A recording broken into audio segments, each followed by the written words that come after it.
السلام علیکم ورحمۃ اللہ وبرکاتہ۔ آج میں ایاز آرٹ گیلری اور ریسرچ سینٹر میں ہوں۔ یہ ایک صرف آرٹ گیلری ہی نہیں ہے، بلکہ یہ آنے والی نسلوں کے لیے وہ مقام ہے جہاں سے ہماری دفن شدہ تاریخ پھر سے زندہ ہو سکتی ہے۔ آپ کو پتہ ہے کہ انسان اپنے حال میں رہتے ہوئے بھی اپنی تاریخ میں جیتا ہے۔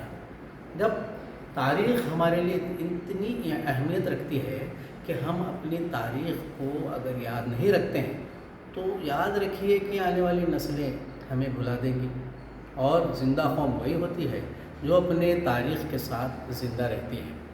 ایاز آرٹ گیلری اور ریسرچ سینٹر صرف ایک 4 دیواریوں کا نام نہیں ہے، بلکہ اس میں 800-700 کے قریب سالوں کی تاریخ اپنے سارے نوادرات کے ساتھ موجود ہے۔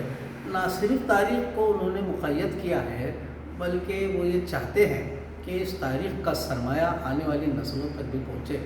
ہمیں چاہیے کہ اپنے بچوں کو لے کر، جس طرح میں نے آج اپنی بیٹی کو لے کر ایاز آرٹ گیلری کا مشاہدہ کرنے اور اس نئے ذہن میں یہ بات رکھنے کے لیے کہ دیکھیے ہماری تاریخ کو کس طرح ایک شخص نے اپنے ذاتی شوق کی خاطر اس کو جب شروع کیا اس سفر کو، تو ان کے پاس ایک بڑا ویژن آیا، براڈ ویژن آیا، ایک نظریہ وسیع ہوا کہ انہوں نے سوچا کہ تاریخ اگر مجھ تک ہی محدود رہے گی تو پھر تاریخ بھی دفن ہو جائے گی۔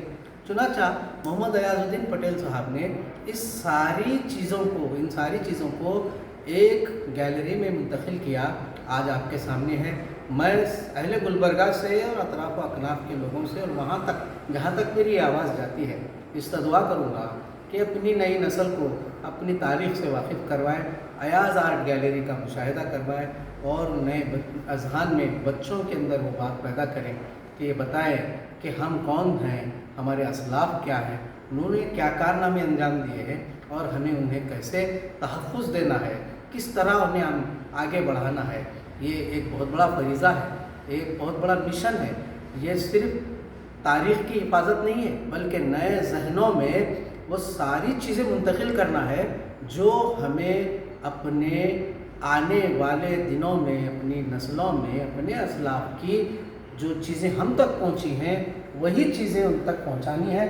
یہ چیزیں بہت ہی اہمیت کی حامل ہیں، اور میں سمجھتا ہوں کہ آپ اس قدر اس چیز کو اہمیت دیں اور اس قدر اس میں جو ہے آپ دلچسپی لیں۔ یقین جانیے کہ اگر آپ یہ کام کریں گے تو آپ اپنا فریضہ ادا کریں گے۔ یہ نئی نسل کے لیے ہمارا تحفہ ہوگا۔ میں محمد ایاز الدین پٹیل صاحب کو اس ساری کاوشوں، محنتوں اور اس ساری جو ہے جفاکشی کے لیے مبارکباد دیتا ہوں۔ یہ کوئی معمولی کام نہیں ہے، یہ شخص قابل سیلیوٹ ہے۔